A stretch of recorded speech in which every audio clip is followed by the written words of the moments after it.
Hello, my name is Rachel Glynn-Williams, consultant clinical psychologist with Seaways Psychology Services, and it has been my pleasure to work recently with Alandia Marine Insurance in bringing you this workshop on the 10th of November on trauma in shipping. And I'm married to a former seafarer. I've been working for many years with people who have experienced a wide range of difficulties, including post-traumatic stress. And I've seen what a difference it can make when people understand what's happening to them following an unexpected and shocking incident. And so this is my intention today to talk to you about that human crisis response and how this might relate to shipping. We know that seafaring is a high-risk environment and those on board are more likely to be exposed to critical incidents, large and small, perhaps more than most people ashore. We know that seafarers are seen as one of the most resilient workforces in the world, but perhaps that has also got in the way of us developing more of an interest at how people respond to difficulties at sea. Here's some details about me, my websites, and this is what we're going to be covering today. We'll be looking first of all at what a critical incident is, the human survival response, common reactions after a traumatic incident, and the ways that we can help to manage those reactions. We'll be looking at the do's and don'ts of being helpful if somebody you're working with happens to be experiencing post-traumatic reaction, and also to have a look at what and when extra support might be needed. So first of all, we can have a look at what a critical incident is. This is the World Health Organization definition. It's an event out of the range of normal experience, one which is sudden and unexpected and involves the perception of a threat to life and can include elements of physical and emotional loss. Often such events are sufficiently disturbing to overwhelm or threaten to overwhelm a person's coping capacity. Most people will be severely shaken by a critical incident, but are likely to recover from its impact with appropriate support. In our workshop, we had a look at what this might mean for shipping. What kind of events come to mind when we think about a critical incident at sea? And this is what was generated by our Mentimeter, by those taking part. We can see that there's a number of different types of incident that come to mind when we consider critical incidents at sea. Various ones, including fire, crashing, damage, and the vessel sinking, the vessel being stuck in ice, but also some more interpersonal and personal injuries. The experience of being in a critical incident, including being fearful and having that feeling of loss. Also, some of the more practical elements, the fact that there's going to be an investigation to this accident and it's seen as a marine casualty. So there's a number of different things that came to the mind of people attending the workshop on the 10th of November. When we think about marine casualties, when we talk about critical incidents at sea. We know that the Allianz report in 2020, their safety and shipping review, did identify a number of different ways in which shipping can experience critical incidents. We know that cargoes and container vessels and ro-ro vessels in particular are at risk of incident. We know that the overall losses have reduced, but fires are still increasing. So there's a number of different hull and machinery type of incidents that are still very much in people's minds. COVID has obviously been a huge factor over recent years, with more issues around fatigue and with people not being able to get off ship for rest or for crew changes. And so we're still yet to hear perhaps the full extent of the impact of COVID on the issue of critical incidents at sea. So in the workshop, we asked the question, what can make an incident or an event traumatic? not everyone will respond to the same way in the to the same incident. And so this is where we looked at what kinds of incidents, what kinds of factors can make an incident feel traumatic. And here are some ideas.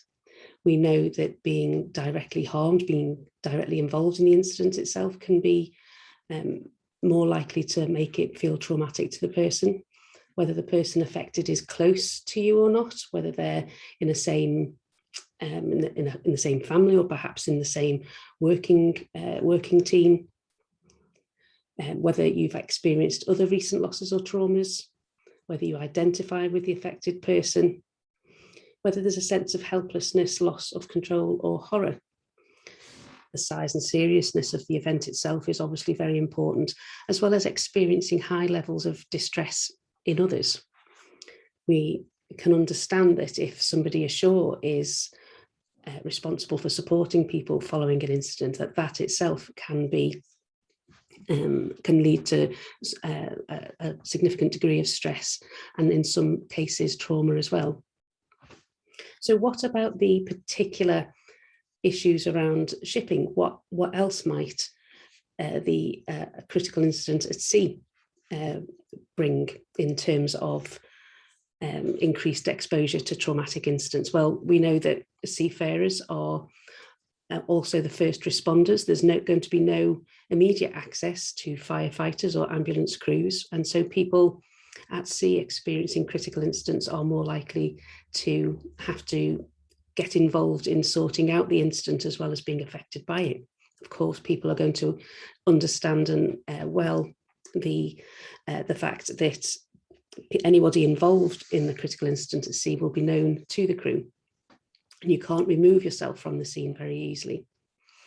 And here's an example of an altered account, a sort of anonymised account from somebody we've called Rav, with regard to an incident he was involved in. The chief fell backwards off the side of the ship in dry dock. I saw it happen. I should have run to catch him, or at least run to get help, but I just froze to the spot. And we wondered in the workshop whether there was people who were there could recognise that reaction, that where he just froze to the spot. I guess there are a range of responses possible within a critical incident. And we looked at the example of having lost a mobile phone. Perhaps we've all had that experience where we've gone to get our phone or perhaps a wallet and it's not there. And we may at that point experience a sense of panic. We may have a certain range of responses to that particular incident, which can give us a bit of an insight into how we respond in a critical incident, although obviously a much smaller one to the ones that we're discussing today.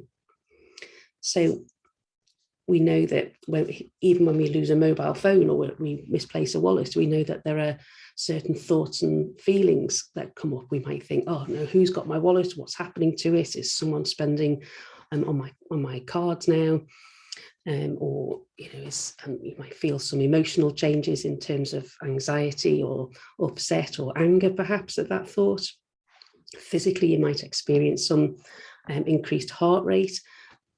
From a behavioural point of view, you may stop what you were doing and just really sort of try and focus on finding that phone. And so this just gives us a little bit of an insight into what we know is the normal human stress response when we're faced with a stressful event. And so we know this is a biological, it's a hardwired response inbuilt in all of us, and it helps us to manage threats and to deal with them most effectively. When a stressful event happens, our brain detects a threat and we go into one of several different modes: fight, flight, freeze, flop, and fawn. People may have heard of the fight or flight response more often, but essentially these are different behavioural responses to that threat. And the effect of those, that very biologically driven process, is that it has that impact on our physical, emotional, our thoughts and our behavioural aspects. And here are some signs of those changes. From a physical point of view, heart rate, breathing changes. Emotionally, we might get tearful, we might get anxious, we might get a bit irritable. We may, from a behavioural point of view, start to avoid those situations that might remind us of a stressful event. We might make mistakes, we might slow down, we might take unusual risks perhaps on board. And from a thinking point of view, evolution has decided that it's not helpful for us to be able to think other than to get ourselves out of that situation. So it might be more difficult for us to take in new information. Our speech might be affected, and we might have intrusive thoughts or images. Now, as part of the survey that we've run as part of this trauma in shipping workshop, we managed to identify some signs of possible post-incident stress that our participants in that survey identified. From a physical point of view, I couldn't sleep. My nervous system was exaggerated. These are some examples of people that people experienced following a critical incident at sea. From an emotional point of view, I'm just waiting for it to happen again. I'm feeling sad and tearful. Behaviourally, someone just resigned. I'd rather be left alone. They took themselves away. I was clumsy. I started to drink. So ways of just trying to manage those emotional effects. And also from a thoughts point of view, what memories come to mind? It comes to mind and stops me working. And so these are all different ways that people have described reactions after an incident at sea. Perhaps some of those might feel familiar to you now, but we know that all animals in the animal kingdom are designed in this way. These reactions help us to focus on the threat and to deal with it in the best way we can. It helps us survive. And although they do help us survive, it can be quite disruptive. It can feel quite uncomfortable at times, because for a period of time, we're not ourselves. We don't think or work as we would normally do. And we can sometimes criticize ourselves for the effects of those responses. However, it's important to hold in mind that this is a biological survival mechanism, and the appearance of these responses does not indicate that someone is bad, mad, or incompetent or weak. It's how we're wired, and it's a helpful response. So a crucial point to remember is that these are ordinary reactions to an extraordinary event. It isn't a choice. And we know that these reactions do settle down after a few hours, perhaps, or days or weeks. But we know that some signs might last a few months. It's common to feel quite tired after a critical incident because there's been a massive draw on your physical resources. But there are ways to help these things settle down. And this is what we looked at: managing physical effects, exercise, avoiding alcohol, managing the emotional effects, talk to somebody if you can, write about it, pray, managing the thoughts, practice mindfulness, notice 5 things around you, and certainly avoid making big decisions for the time being. And from a behaviour point of view, try and find a routine as quickly as you can, just to get back into some kind of rhythm, get a balance between being by yourself and being with others. And in terms of providing support to other people, it has been shown that certain things work well. And here is an illustration of the 5 golden rules. This has been shown in research to be very useful if we're providing support to people who've been through a critical incident. Make sure their basic needs are met first of all. So after a critical incident at sea, make sure people are warm and dry and fed and are feeling safe. Allow some venting to take place. If people want to talk, allow them to, but it's important that we don't make people talk. Encourage connections with others. Try and keep the crew together as much as possible. I know the instance that I've been involved in, and with my colleague Terry Ogg with Recall Recover, we've seen that sometimes circumstances mean that crew are separated. Wherever possible, it's good to keep crew together just so that they can support each other, and that's a very important part of recovery and moving on from the incident. Provide helpful information at the time when it's useful for the person to hear it. And also that routine, again, the all-important structure to the day, even if it's a temporary structure, just getting people into a routine, and that will give people a scaffold to recovery. And here's some other ideas about what can be helpful. So do use the golden rules if you're supporting someone. Acknowledge the traumatic event. Don't try and gloss over it or ignore it. Continue to check in with the crew, perhaps more so than you might imagine, and make it part of your usual management just to check how people are. Be aware of the range of responses to events and of generally to mental well-being points of view generally. It might be that people from different parts of the world view recovery from mental health or recovery from trauma quite differently, and so may prefer to use things that perhaps might not necessarily occur to you to provide. So check in and just see what would be helpful to them. Feedback into your organisation's policies and procedures, learn from the events and see if you can improve responses next time, and remember support for yourself. Here's some important do's and don'ts. Some most important don'ts: don't make compulsory don't make it compulsory to talk. Don't say it could have been worse, because from my own clinical practice, I know that when people are presented with what could have happened, that becomes part of what they struggle to get over. Any conversations do include a check-in with how you are, but try and resist the urge to make it all about operational issues on board. Don't miss the smaller incidents. We know from our survey that the incidents such as receiving bad news from home, not being able to get off the ship as planned, all these can be experienced as traumatic as well, not just the major casualty incidents. Try to be aware of your own assumptions about what it is to be a seafarer and what people should and shouldn't be able to cope with, particularly in terms of any kind of assumptions you might have around gender or someone's seniority or experience. Everybody's human and has a human response to these things. And remember the psychological impact, not just the physical impact. So here's an example of a time when the whole crew were affected by an incident on board.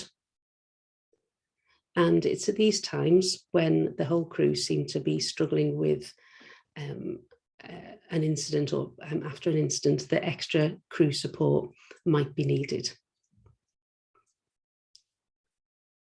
So this is critical incident stress management. It's an evidence-based range of interventions that can be available for individuals or groups, and it's helpful for when distress is causing disruption to normal operations on board. And the goals will be to reduce emotional tension, normalise reactions and coping, enhance your team and crew cohesion, and get crew back on track and keep business moving. And it also allows us to identify those who might need more input. And returning to Rav now, it's been 2 months, but he was still having dreams. You can see the chief go over the rail. I keep hearing the dreadful thud. I can't go anywhere near the edge now. Any sudden noise, I scream and jump out of my skin. I can't trust anything. I can't trust myself now.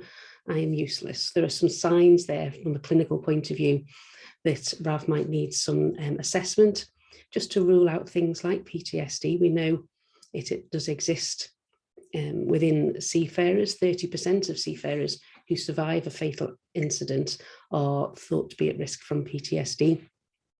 And not just PTSD, but low mood, depression, anxiety, and we know that it can be linked to suicide as well. So it makes sense, because people don't come forward for help, 70% of those with PTSD are thought not to, that we offer support to all crew. We allow access to all crew to helpful advice around support following an incident.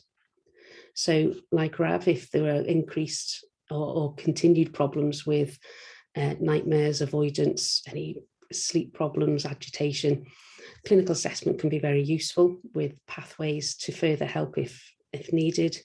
And of course, if somebody is having suicidal thoughts or behaving in ways which are risky to themselves or others, do seek that immediate professional help for that person. Here are some ideas for talking therapies which can help people move on from the effects of trauma. Perhaps somebody like Rav who's experiencing those difficulties still. CBT and EMDR, particularly evidence-based interventions from a psychological therapies point of view. Some of these can be delivered online or via apps. It's important to avoid general unstructured counselling. So that's where people would just talk openly about what their experiences are for a number of sessions. That can sometimes make things worse. Of course, there's medication to be considered, and of course the support from welfare charities and faith leaders. We know that social support is very crucial, and so in allowing that natural social support from the crew themselves to each other, and support from shoreside, and from making sure that people have access to internet at crucial times so they can keep in contact with friends and family and faith and welfare leaders. So this is what we've covered in my section here, and I hope this has been useful for you and can be drawn upon to help you consider your next moves in terms of your place in supporting people who've experienced trauma at sea. Have you heard anything in this presentation about trauma that has been of interest to you? And perhaps you could have a think about how this might relate to your place of work. Thank you very much.